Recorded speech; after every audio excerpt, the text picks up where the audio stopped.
어머니 분명 설악산 흔들바위 보러 가신다고 했잖아요. 그런데 왜 제 카드는 지금 파리 샹젤리제 거리에서 긁히고 있을까요?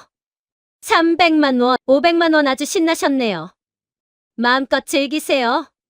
지금 누르신 그 결제가 당신들을 파리 한복판에서 국제거지로 만드는 마지막 버튼이 될 테니까요.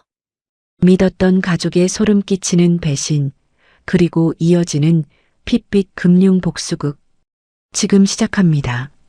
사연 시작 전 구독과 좋아요를 눌러주시고 어디서 듣고 계신지 댓글 남겨주시면 그곳으로 대박 행운이 가득할 겁니다.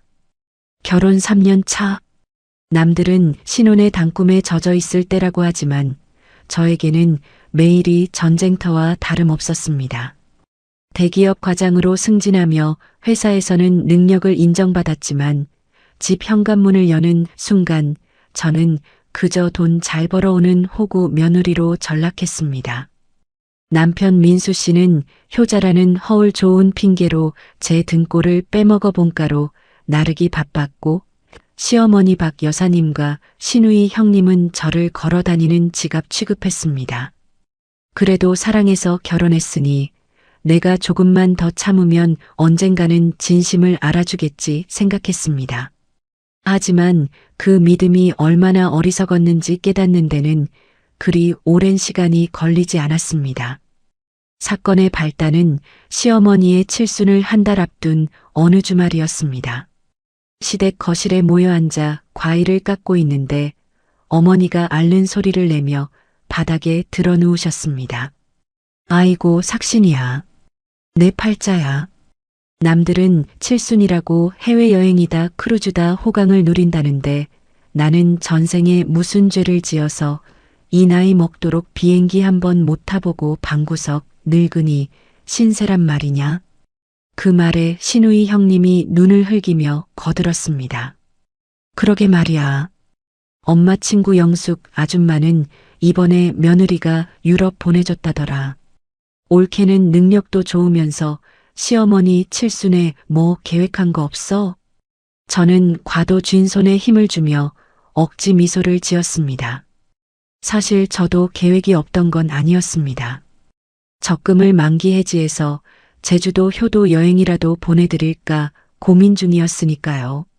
하지만 대놓고 유럽 타령을 하는 두 사람을 보니 숨이 턱 막혔습니다. 그때 남편이 쭈뼛거리며 입을 열었습니다. 아유, 엄마도 참. 지은이 요즘 회사 일 때문에 바빠서 정신없어. 그리고 유럽 갈 돈이 어디 있어. 그냥 가까운 데 가서 맛있는 거나 먹어요.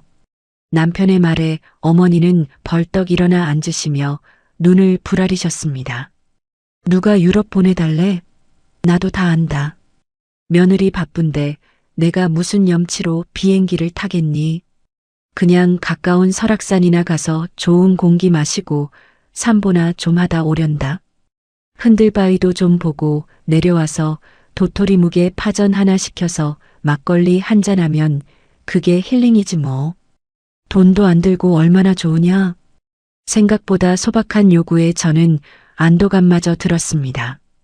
어머니는 연신 기침을 해대며 몸도 마음도 지쳤다는 말에 그 모습에 마음이 약해진 저는 지갑을 열었습니다. 어머니, 그러면 제가 숙소랑 차편 알아봐 드릴게요. 편하게 다녀오세요. 아니다가. 우리가 알아서 갈 테니 신경 쓰지 마라. 너는 바쁜데 일이나 해. 대신 가서 밥이나 사 먹게 용돈이나 좀 쥐어주면 고맙겠다.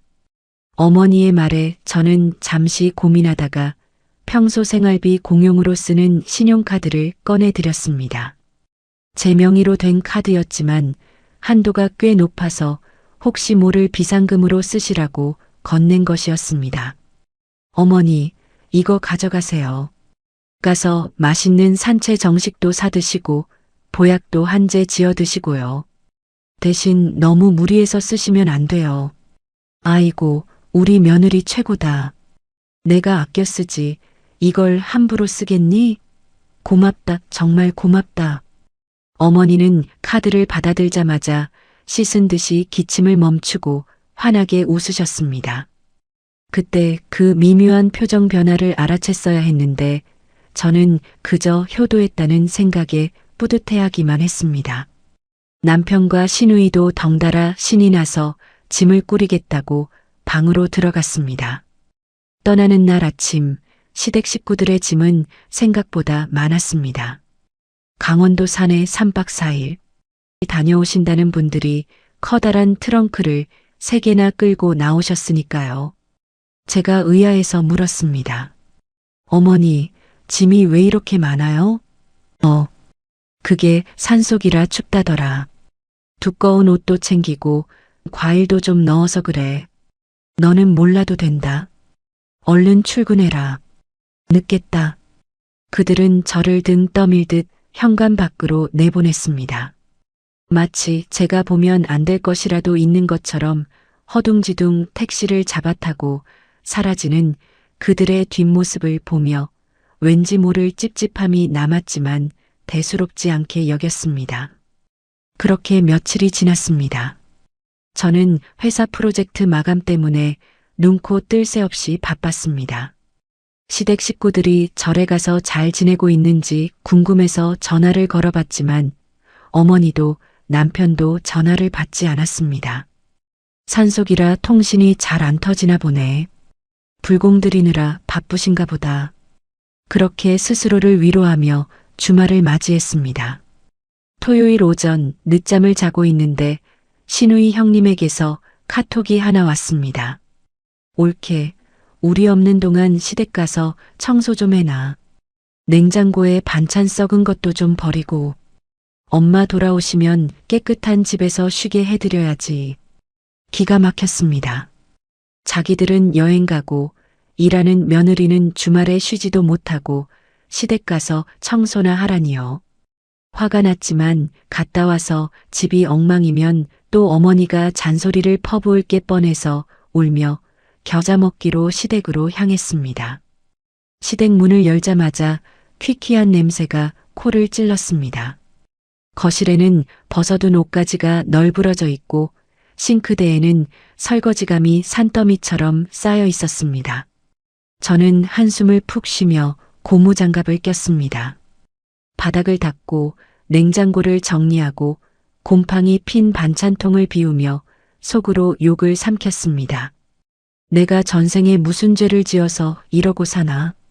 남편이란 인간은 중간에서 역할도 못하고. 그때였습니다. 식탁 위에 올려둔 제 핸드폰이 요란하게 진동했습니다. 징, 징, 징. 문자가 연속으로 들어오는 소리였습니다. 저는 고무장갑을 낀 채로 핸드폰을 확인했습니다. 카드사에서 온 결제 알림 문자였습니다.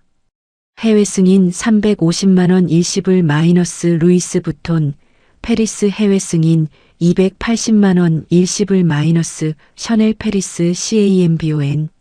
순간 제 눈을 의심했습니다. 영의 개수를 다시 세어보았습니다. 350만 원, 280만 원. 합쳐서 600만 원이 넘는 돈이 불과 1분 사이에 결제된 것이었습니다. 게다가 가맹점 이름이 이상했습니다. 파리, 루이비통, 샤넬? 이게 뭐야? 보이스피싱인가? 카드가 복제됐나? 심장이 쿵쿵 뛰었습니다.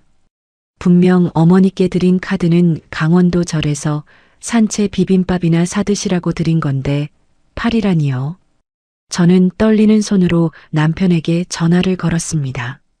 신호음이 길게 이어졌지만 역시나 받지 않았습니다. 다시 어머니에게 걸었습니다. 또 받지 않았습니다.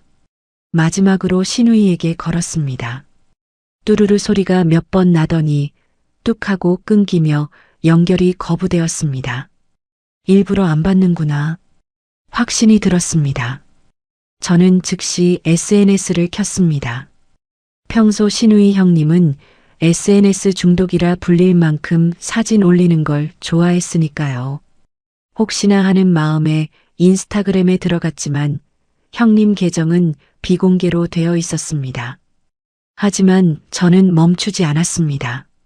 형님의 친구 계정을 타고 들어가서 태그된 사진을 검색하기 시작했습니다. 그리고 10분 만에 저는 피가 거꾸로 솟는 사진 한 장을 발견했습니다. 사진 속 배경은 강원도 오대산이 아니었습니다. 구름 한 점 없는 파란 하늘 아래 웅장하게 서 있는 에펠탑. 그 앞에서 어머니와 남편 신우이가 선글라스를 끼고 세상 행복한 표정으로 V자를 그리고 있었습니다. 어머니의 목에는 제가 사들인 적 없는 화려한 스카프가 둘러져 있었고 신우이의 손에는 방금 결제 문자가 날아온 그 루이비통 쇼핑백이 들려 있었습니다. 사진 아래 달린 해시태그가 제 이성을 완전히 끊어놓았습니다. 해시태그 엄마 칠순 기념, 해시태그 유럽 여행, 해시태그 효도 여행, 해시태그 파리 감성, 해시태그 우리끼리 행복, 해시태그 며느리는 돈 벌어, 해시태그 우리는 돈 써, 해시태그 인생 뭐 있어. 하하. 헛웃음이 터져 나왔습니다. 머리가 멍해지더니 눈앞이 하얘졌습니다. 설악산 흔들바위 보러 가신다면서요? 도토리 묵에 파전 드신다면서요? 그게 파리 에펠탑 뷰 레스토랑 스테이크였습니까? 산보 다녀오시라고 드린 카드로 루이비통을 긁어요? 동네 뒷산 간다던 차림으로 인천공항 가서 티켓팅할 때 당신들끼리 얼마나 낄낄거렸을지 안 봐도 비디오네. 게다가 제 카드로 명품 쇼핑까지. 이건 가족이 아니었습니다. 저를 기만하고 착취하는 사기꾼들이었습니다. 배신감에 온몸이 부들부들 떨렸습니다. 시댁 거실 한복판에 주저앉아 소리를 지르고 싶었지만 목소리조차 나오지 않았습니다. 눈물도 나지 않았습니다. 그저 차가운 분노가 가슴 밑바닥에서부터 끓어올랐습니다. 그래, 나만 빼고 행복하다 이거지? 내 돈으로 명품 휘두르니까 세상이 다 내 것 같지? 저는 핸드폰을 꽉 쥐었습니다. 액정 화면 위로 또다시 문자가 떴습니다. 해외 승인 65만 원 마이너스 러줄즈번 레스토랑 에펠탑 전망대에 있는 최고급 레스토랑이었습니다. 제가 신혼여행 때 비싸서 포기했던 그곳을 저 인간들은 제 카드로 맘껏 즐기고 있었습니다. 더 이상 참을 수 없었습니다. 저는 눈을 질끈 감았다 떴습니다. 그리고 아주 침착하게 카드사 VIP 전담센터 번호를 눌렀습니다. 신호음이 두어 번 가기도 전에 상담원이 전화를 받았습니다. 반갑습니다. VIP 고객님. 무엇을 도와드릴까요? 제 목소리는 생각보다 차분했습니다. 너무 화가 나면 오히려 차분해진다는 말을 실감하는 순간이었습니다. 네, 안녕하세요. 긴급하게 요청드릴 게 있어서요. 지금 제 카드가 도난당한 것 같습니다. 네, 도난이요? 고객님, 진정하시고 상황을 말씀해 주시겠습니까? 제가 지금 서울 자택에 있는데요. 방금 프랑스 파리에서 수백만 원씩 연속으로 결제가 되고 있습니다. 저는 여권도 집에 있고 출국한 적이 없거든요. 이건 100% 카드 복제 범죄입니다. 아, 그렇군요. 지금 확인해 보니 프랑스 파리에서 고액 결제가 연속으로 발생하고 있습니다. 본인 사용이 아니시라는 말씀이시죠? 네, 절대 아닙니다. 범인들이 제 카드를 훔쳐서 무단으로 사용하고 있는 것 같아요. 지금 당장 해외 도난 분실로 등록해 주시고요. 방금 결제된 내역들 전부 승인 거절해 주세요. 그리고 현지 경찰에도 공조 요청할 수 있나요?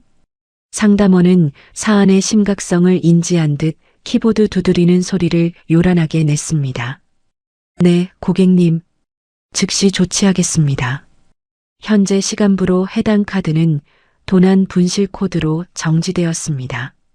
방금 승인된 건들은 해외 가맹점이라 취소 전표가 매입되기 전에 지급 정지 요청을 걸어두겠습니다. 그리고 해외 도난의 경우 현지에서 카드를 사용하려고 시도하면 스톨런 카드 도난 카드라는 메시지가 뜨면서 경찰 신고가 자동으로 접수되는 시스템이 있습니다. 이 조치도 함께 취해드릴까요? 저는 입꼬리를 비릿하게 올리며 대답했습니다. 네, 무조건이요. 가장 강력한 조치로 부탁드립니다. 범인들이 꼭 잡혔으면 좋겠네요. 알겠습니다. 처리되었습니다. 추가로 궁금하신 점 있으신가요? 아니요, 완벽하네요. 감사합니다. 전화를 끊고 나니 가슴속 체증이 싹 내려가는 기분이었습니다. 저는 소파에 등을 기대고 상상해 보았습니다. 지금쯤 파리의 그 고급 레스토랑에서 어떤 일이 벌어지고 있을지, 와인 잔을 부딪히며 며느리 흉을 보고 있을 시어머니, 입에 스테이크를 쑤셔 넣으며 희희낙낙할 남편 명품 쇼핑백을 쓰다듬으며 다음 쇼핑 목록을 읊고 있을 시누이. 계산서를 들고 당당하게 제 카드를 내밀 그들의 표정이 어떻게 일그러질지 생각하니 웃음이 절로 나왔습니다. 맛있게 드세요. 그게 당신들이 먹는 마지막 만찬이 될 테니까. 한편 그 시각 프랑스 파리. 에펠탑이 한눈에 내려다 보이는 미슐랭 레스토랑 창가 자리. 박 여사는 접시를 싹싹 비우고 냅킨으로 입을 닦으며 만족스러운 트림을 했습니다. 아이고 잘 먹었다. 역시 비싼 게 맛은 있네. 야, 며느리 카드로 먹으니까 더 맛있는 것 같다, 얘. 시누이 미영이 맞장구를 쳤습니다. 그러니까요. 엄마, 우리 이따가 샹젤리제 거리 가서 구두도 하나씩 볼까? 올케 카드 한도 빵빵하잖아.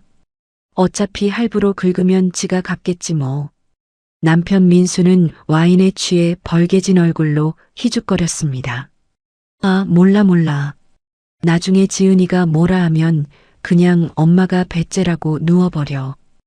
효도 여행 보내줘 놓고 돈 쓴다고 타박하냐고 울고불고 하면 걔도 별 수 있겠어? 그럼. 암만 똑똑한 척해도 며느리는 며느리지. 내가 시어머니인데 지가 어쩔 거야? 세 사람은 낄낄거리며 웨이터를 불렀습니다. 책, 플리즈. 미영이 거만하게 손가락을 튕기며 지은의 블랙카드를 가죽 홀더에 끼워 건넸습니다. 웨이터는 정중하게 고개를 숙이고 카드를 받아갔습니다. 잠시 후 카운터 쪽에서 B-2 하는 날카로운 경고음이 울려 퍼졌습니다. 식당 안의 모든 시선이 카운터로 쏠렸습니다. 세 사람은 영문을 모른 채 서로를 쳐다봤습니다. 뭐야? 무슨 소리야? 기계가 고장났나? 그때였습니다. 카운터에서 웨이터가 굳은 표정으로 매니저를 불렀고 매니저는 심각한 얼굴로 어딘가에 전화를 걸었습니다. 그리고 곧장 그들의 테이블로 성큼성큼 다가왔습니다. 뒤에는 덩치 큰 보안 요원 2명이 따라붙었습니다. 익스큐스 미. 매니저의 목소리는 얼음장처럼 차가웠습니다. 디스 카드 이즈 리포티드 에즈 스톨런. 이 카드는 도난 신고된 카드입니다. 뭐? 스톨른? 스톨른이 뭐야? 영어를 못 알아듣는 박 여사가 눈을 껌뻑거리자 옆에 있던 미영이 사색이 되어 소리쳤습니다. 엄마, 도둑이래. 카드가 훔친 거라고 나오나 봐. 어머, 이게 무슨 귀신 신나락 까먹는 소리야. 이게 왜 훔친 카드야? 우리 며느리 카드인데. 박 여사가 벌떡 일어나 소리를 질렀지만 매니저는 단호했습니다. We called the police. Please stay here. 경찰을 불렀습니다. 여기서 기다리십시오. 보안 요원들이 그들의 양옆을 가로막았습니다. 식당 안의 손님들이 수군거리며 그들을 손가락질하기 시작했습니다. 오마이 가드, 시부지? 세상에 도둑들이야? 룩 앳댐. 쉐임러스. 저것 봐. 뻔뻔하기도 하지. 민수는 술이 확 깨는 것을 느꼈습니다. 그는 떨리는 손으로 핸드폰을 꺼내 지은에게 전화를 걸었습니다. 국제전화 신호음이 길게 이어졌습니다. 뚜루루, 뚜루루. 받아라. 제발 받아라 이지은. 그때 전화가 연결되었습니다. 민수는 다급하게 소리쳤습니다. 아, 이지은. 너 지금 뭐 하는 거야? 카드가 왜 정지돼? 우리 지금 식당에서 경찰 부르고 난리 났어. 빨리 이거 아니라고 말 좀 해봐. 수화기 너머로 들려오는 지은의 목소리는 너무나도 평온했습니다. 여보세요? 누구시죠? 나야. 나 민수. 장난치지 말고 빨리 카드사에 전화해서 풀라고. 아, 보이스피싱이세요? 저희 남편은 지금 설악산 깊은 골짜기로 등산 가서 전화 안 터지거든요. 도토리묵 먹느라 바쁜 사람인데 왜 파리에서 전화가 오죠? 어머, 아, 너 지금 우리 파리에 있는 거 알고 이러는 거잖아. 어머, 파리에 계세요? 등산 가신다면서요. 설악산이 아니라 알프스 산맥을 넘으셨나? 도토리묵 대신 달팽이 요리 드시다 체하셨나 봐요? 파리에 있는 사기꾼이랑 통화할 시간 없습니다. 뭐? 아, 너 지금 우리 파리에 있는 거 알고 이러는 거잖아. 어머, 파리에 계세요? 강원도라면서요.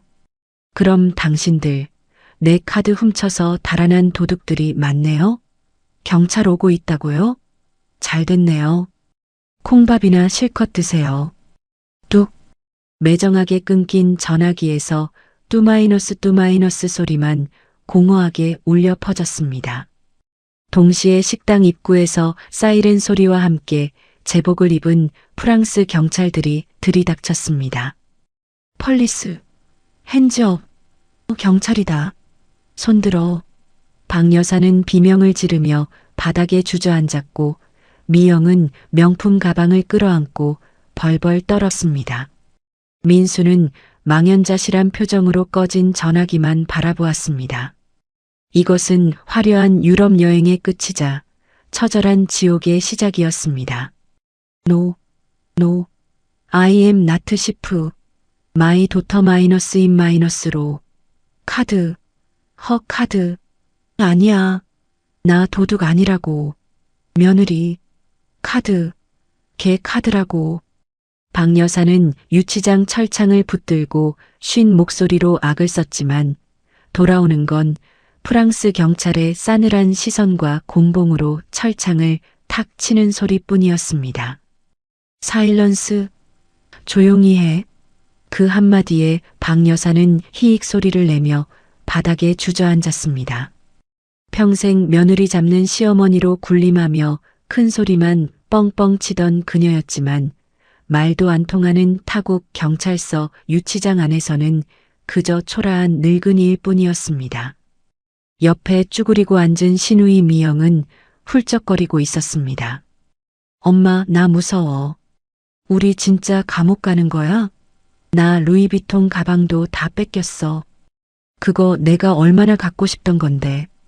남편 민수는 머리를 감싸쥐고 중얼거렸습니다. 아니야, 이럴 리가 없어. 지은이가 홧김에 그런 걸 거야. 내가 다시 전화해서 빌면 풀어줄 거야. 민수는 압수당했다가 잠시 돌려받은 휴대폰으로 지은에게 100통이 넘는 전화를 걸었습니다. 하지만 수화기 너머에서는 기계적인 안내음만 들려올 뿐이었습니다. 고객의 요청으로 당분간 착신이 정지된 번호입니다. 지은은 이미 그들의 연락처를 차단한 것도 모자라 아예 번호 자체를 일시 정지시켜버린 것이었습니다. 외부와 완전히 단절된 그들에게 남은 건 카드 부정 사용 혐의와 무전 취식, 그리고 현지 경찰 모욕죄라는 무시무시한 죄목뿐이었습니다. 결국 영사관 직원이 도착해서야 그들은 겨우 조사를 받을 수 있었습니다. 하지만 상황은 그들에게 전혀 유리하지 않았습니다. 카드 명의자인 지은이 강력 처벌을 원한다는 의사를 명확히 밝혔기 때문입니다. 영사관 직원이 한숨을 쉬며 통역했습니다. 선생님들, 상황이 아주 안 좋습니다. 한국에 계신 명의자분께서 도난 신고를 취하하지 않겠다고 하십니다. 그리고 여기 프랑스는 신용카드 부정 사용에 대해 아주 엄격합니다. 합의가 안 되면 재판까지 가야 할 수도 있습니다. 박 여사가 땅을 치며 울부짖었습니다. 아이고, 며느리가 시어머니를 감옥에 보내는 법이 어디 있소. 내가 걔를 어떻게 키웠는데 이게 다 오해라고 전해줘요. 그냥 가족끼리 여행 온 거라고. 증거가 없습니다. 명의자분께서는 시댁 식구들이 강원도 절에 간다고 거짓말을 하고 카드를 훔쳐서 출국했다고 진술하셨습니다. 출입국 기록과 카드 사용 내역, 그리고 선생님들이 거짓말하신 정황까지 다 맞물려서 현재로서는 도난이 맞습니다. 결국 그들은 가지고 있던 현금을 털어 음식값을 변상하고 훔친 카드로 산 명품들은 전량 압수당했습니다. 하지만 그것으로 끝이 아니었습니다. 당장 귀국할 비행기 표를 끊어야 하는데 카드는 정지되었고 수중에 남은 돈은 한 푼도 없었습니다. 저기, 영사님, 저희 비행기 표 좀 끊어주시면 안 될까요? 한국 가서 갚을게요. 민수가 비굴하게 손을 비볐지만 직원은 단호하게 고개를 저었습니다. 국가는 개인의 빚을 대신 갚아주지 않습니다. 긴급 군함비 지원 제도가 있긴 하지만 나중에 다 갚으셔야 하고 절차가 복잡합니다. 일단 각서 쓰시죠. 결국 그들은 귀국 비용 상환 각서를 쓰고 여권에 요주의 인물이라는 붉은 도장이 찍힌 채 강제 추방되듯 비행기에 몸을 실었습니다. 올 때는 퍼스트 클래스 같은 기분으로 왔지만 갈 때는 범죄자 호송되듯 맨 뒷자리 좁은 좌석에 구겨져 타야 했습니다. 12시간의 비행 내내 박 여사는 이를 갈았습니다. 내 한국만 가면 가만 안 둔다. 인연이 감히 시어머니를 개망신을 줘? 머리채를 다 뽑아버릴 거야. 민수도 독이 잔뜩 올랐습니다. 맞아. 집에 가면 당장 무릎 꿇리고 각서 받자. 위자료라도 받아야 속이 시원하지. 인천공항에 도착했을 때 그들의 꼴은 말이 아니었습니다. 며칠 동안 씻지도 못해 냄새가 났고 옷은 꼬질꼬질했습니다. 게이트를 빠져나오며 그들은 두리번거렸습니다. 혹시라도 지은이 싹싹 빌러 나와 있지 않을까 하는 헛된 기대 때문이었습니다. 하지만 그들을 기다리고 있는 건 헬멧을 쓴 퀵서비스 기사 한 명뿐이었습니다. 김민수 씨 되십니까? 네, 전데요. 여기 서류입니다. 수령 확인 사인해 주세요. 민수가 떨리는 손으로 누런 서류 봉투를 받았습니다. 봉투를 열자 묵직한 서류 뭉치가 쏟아져 나왔습니다. 맨 앞장에 적힌 글씨를 본 민수의 얼굴이 하얗게 질렸습니다. 이혼 소장 및 위자료 청구 소송, 그리고 그 뒤에는 형사 고소장 마이너스 절도, 사기, 신용카드 부정사용죄가 붙어 있었습니다. 이게 뭐야? 옆에서 훔쳐보던 미영이 비명을 질렀습니다. 오빠, 이거 뭐야? 올케가 오빠랑 이혼하겠대? 아니, 우리를 고소했어? 박 여사가 서류를 낚아채며 소리쳤습니다. 뭐라고? 이혼? 웃기고 자빠졌네. 누가 해준대? 내가 허락 안 하면 못하는 거야. 당장 집으로 가자. 가서 단판을 지어야지. 세 사람은 씩씩거리며 공항 택시를 잡아타고 집으로 향했습니다. 택시비는 도착해서 집에서 가져다 줄 요량으로 무작정 탔습니다. 하지만 집에 도착했을 때 그들은 또 한 번 절망해야 했습니다. 도어락 비밀번호가 바뀌어 있었습니다. 문 열어. 이지은, 문 열어. 민수가 문을 쾅쾅 두드렸지만 집안에서는 아무런 인기척도 없었습니다. 1234도 아니고 0도 아니고. 대체 번호가 뭐야? 그때 현관문에 붙어 있는 포스트잇 한 장이 눈에 들어왔습니다. 비밀번호 바뀌었습니다.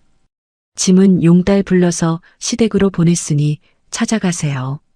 그리고 이 집 오늘부로 매물 내놨고 저는 이사 갔으니 헛걸음하지 마세요. 마이너스 지은 아.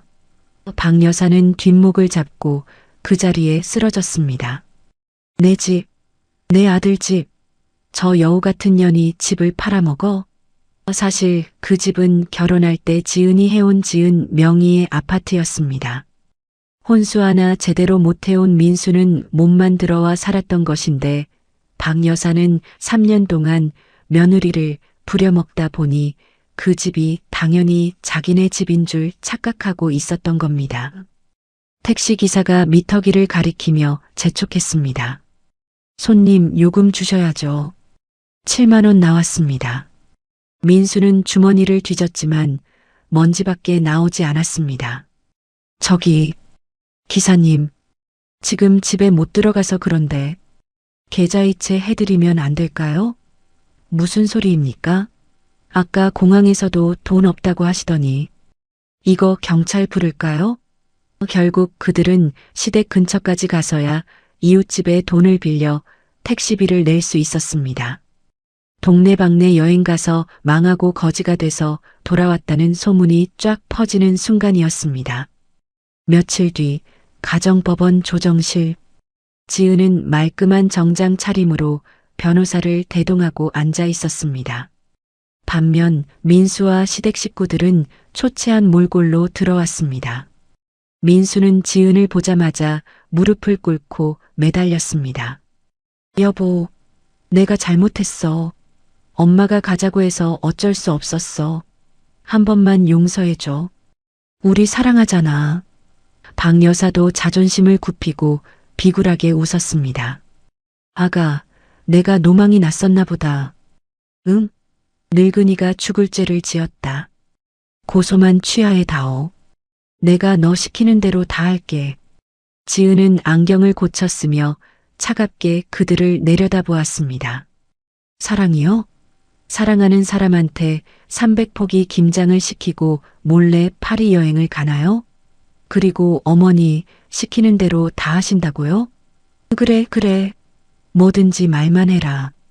김장도 내가 다 하고 이제 너한테 돈 달라는 소리도 안 할게. 지은은 서류 한 장을 테이블 위로 툭 던졌습니다. 그럼 이 빚부터 갚으세요.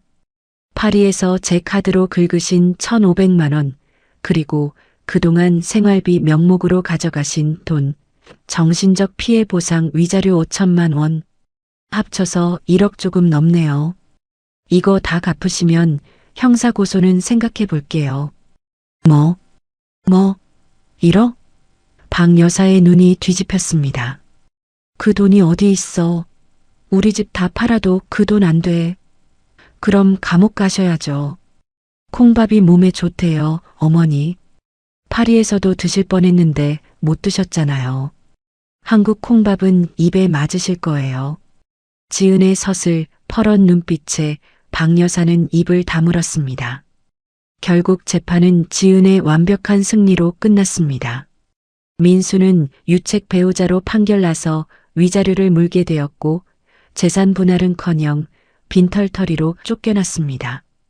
박 여사와 미영은 신용카드 절도 및 사기죄가 인정되어 집행유예와 사회봉사 명령을 받았지만 그 과정에서 동네에 소문이 파다하게 나서 얼굴을 들고 다닐 수 없게 되었습니다. 시댁은 빚을 갚기 위해 살던 전셋집을 빼서 곰팡이 피는 반지하 월세방으로 이사 가야 했습니다. 이혼 도장을 찍고 법원을 나오던 날 가을 하늘이 유난히 맑았습니다. 법원 앞에서 민수가 질척거리며 다가왔습니다. 지은아, 나 진짜 갈 데가 없어. 반지하 냄새나서 못 살겠어. 나 좀 받아주면 안 될까? 내가 밥도 하고 청소도 다 할게. 지은은 선글라스를 끼며 입꼬리를 올렸습니다. 아, 냄새나서 못 살겠어? 그럼 다시 파리로 가. 거기 유치장은 밥도 공짜로 주더라. 지은은 뒤도 돌아보지 않고 대기하고 있던 택시에 올라탔습니다. 기사님, 출발해 주세요. 제일 비싸고 맛있는 거 먹으러 갈 거니까요. 백미러로 보이는 민수의 찌질한 모습이 점처럼 작아졌습니다. 3년 묵은 체증이 싹 내려가는 기분이었습니다. 이제야 비로소 내 인생의 진짜 주인이 된 것 같았습니다. 내 돈, 내 시간, 내 행복. 그 누구에게도 뺏기지 않을 것입니다.